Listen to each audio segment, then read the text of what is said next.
नमस्कार दोस्तों, आप सभी का स्वागत है हमारे YouTube चैनल में। दोस्तों, अगर आप हमारे चैनल से पहली बार जुड़े हैं तो हमारे चैनल को सब्सक्राइब कर दीजिए और बेल आइकन को भी प्रेस कर दीजिए ताकि आने वाली वीडियो की नोटिफिकेशन आपको टाइम से मिलती रहे। और यदि आपको वीडियो पसंद आए तो आप इसे लाइक कीजिए, शेयर करें। चलिए इसी के साथ वीडियो को शुरू करते हैं। एक बार एक बहुत बड़ा बिजनेसमैन एक छोटे से गाँव में जाता है। उसका प्लान होता है कि उस गाँव में फैक्ट्री लगानी है। वो एक ऐसी जगह पहुंच जाता है जहां सामने नदी होती है और नदी के उस पार गांव होता है। उसके पास दो विकल्प होते हैं उस गांव तक पहुंचने के। एक वो जो कि सड़क के रास्ते से गांव पहुंचे, जिसमें करीबन 8 घंटे लगेंगे क्योंकि डायरेक्ट कोई रास्ता नहीं है उस गांव तक पहुंचने का। दूसरा वो कि सिर्फ 30 मिनट में नाव से नदी को पार करके उस गांव तक पहुंच जाए। तो उसने अपना टाइम बचाने के लिए नाव में बैठने का फैसला किया। वो नाव बहुत ही छोटी थी। उसमें एक तरफ एक व्यक्ति बैठा था जो नाव को चला रहा था, दूसरी तरफ वो बिजनेसमैन बैठा हुआ था। नाव में बैठने के कुछ समय बाद वो बिजनेसमैन उस नाव वाले को बोला, तुझे पता है तेरी नाव में कौन बैठा है? नाव वाला बोला, नहीं साहब, मुझे नहीं पता कि आप कौन हैं। तो बिजनेसमैन बोलता है, तू अखबार नहीं पढ़ता है क्या? मेरी हर दूसरे दिन उसमें फ़ोटो छपती है। तब नाव वाला बोलता है, साहब मुझे कहाँ पढ़ना लिखना आता है, बचपन में ही मेरे पिताजी गुजर गए जिसकी वजह से बचपन में ही घर को संभालना पड़ा। बिजनेसमैन बोलता है, तुझे पढ़ना लिखना तक नहीं आता, ऐसी ज़िंदगी का क्या फ़ायदा? ये सुनकर नाव वाले को बुरा तो लगा पर वो कुछ नहीं कहता है। कुछ समय बाद बिजनेसमैन बोलता है, ये तू जो ज़मीन देख रहा है ना, यहाँ पर मिनरल बॉटल्स की फैक्ट्री बनेगी। तो नाव वाले को बात समझ में नहीं आती है। तो वो बिजनेसमैन से पूछता है, क्या बनेगा साहब? बिजनेसमैन थोड़ा इरिटेट होकर बोलता है, पानी की बोतलें बनेगी जो तेरे गांव में नहीं बिकेंगी लेकिन शहरों में बहुत बिकती हैं। कभी तो शहर गया होगा।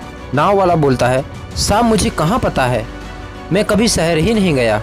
बिजनेसमैन उसका मजाक उड़ाते हुए बोलता है, तू कभी शहर तक नहीं गया, तुझे पता ही नहीं शहर क्या होता है, ऐसी ज़िंदगी का क्या फ़ायदा?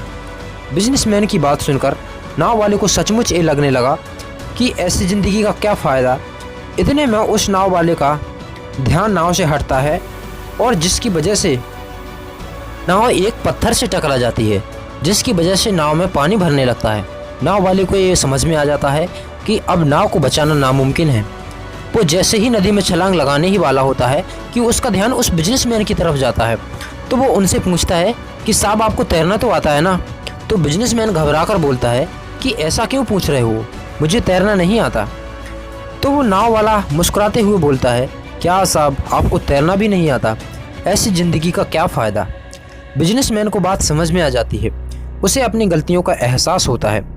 वो नाव वाले से बोलता है, मेरी जान बचा लो, जितना पैसा तुम्हें चाहिए मैं देने के लिए तैयार हूँ।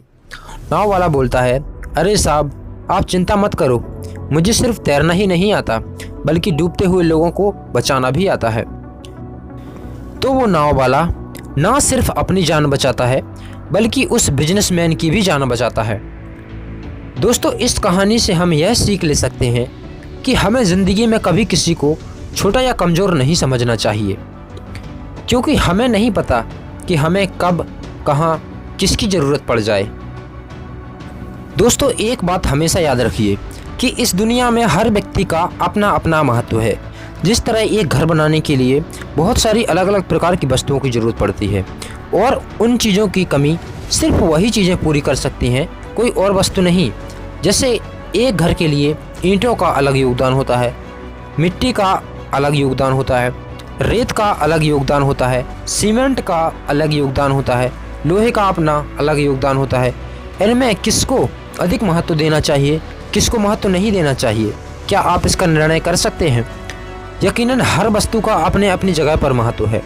जैसे एक गाड़ी में हैंडल का अपना महत्व होता है, चाबी का अपना महत्व होता है, पहिए का अपना महत्व होता है, इंजन का अपना महत्व होता है। इनमें से किसी एक को हटा देने से क्या गाड़ी ठीक तरह से चल सकती है? क्या गाड़ी का पहिया निकाल देने से गाड़ी ठीक तरह से दौड़ सकती है? क्या इंजन के बिना गाड़ी ठीक तरह से कार्य कर सकती है? इनमें से किसी भी एक में कमी आने पर गाड़ी का संतुलन बिगड़ जाता है, क्योंकि हर एक वस्तु का अपना अपना महत्व है, वैल्यू है, कीमत है। जिस तरह मकान को तैयार करने के लिए इंजीनियर की, मिस्त्री की, कर्मचारियों की, प्लम्बर की, इलेक्ट्रीशियन की, कारपेंटर की, डिज़ाइनर की बड़ी ज़रूरत पड़ती है। जब सब मिलकर कार्य करते हैं तभी एक बेहतर मकान तैयार हो पाता है। तो हम सिर्फ एक व्यक्ति को महत्व नहीं दे सकते, क्योंकि हर व्यक्ति ने अपना योगदान दिया है। दोस्तों, यह सब मैंने आपको इसलिए बताया है क्योंकि आज हमारे देश में बहुत सारे ऐसे लोग हैं जो अपने अहंकार के चलते अपने सिवा किसी और की वैल्यू नहीं करते, किसी और की कदर नहीं करते, उनका अपमान करते रहते हैं। आज बहुत सारे लोग खुद के अलावा किसी और को महत्व नहीं देते, सिर्फ खुद की जाति और धर्म को बढ़ावा देते हैं, जिसके परिणाम स्वरूप आज लोग एक दूसरे के परस्पर विरोधी होते जा रहे हैं। कोई किसी की बातों को सुनना ही नहीं चाहता, किसी की वैल्यू ही नहीं करना चाहता। याद रखिए कि यदि आप किसी व्यक्ति, जीव या प्राणी का अपमान कर रहे हैं तो आप खुद का सम्मान खो रहे हैं। इस देश में किसान का भी महत्व है, एक सिपाही का भी महत्व है, एक शिक्षक का भी महत्व है, इंजीनियर का भी महत्व है। हर जीव जंतुओं का अपना अपना महत्व है, पौधों का अपना महत्व है, जानवरों का अपना महत्व है। प्रकृति में पाया जाने वाला प्रत्येक जीव एक दूसरे से जुड़ा हुआ है। एक किसान फसलों से जुड़ा है, फसलें मिट्टी से जुड़ी हैं, एवं हम और हमारा पूरा देश किसान से जुड़ा हुआ है। तो यदि आप अपनी ज़िंदगी में बहुत सक्सेसफुल इंसान बनना चाहते हैं तो आपको हर इंसान की वैल्यू और रिस्पेक्ट करनी चाहिए, तभी आप सफल होंगे।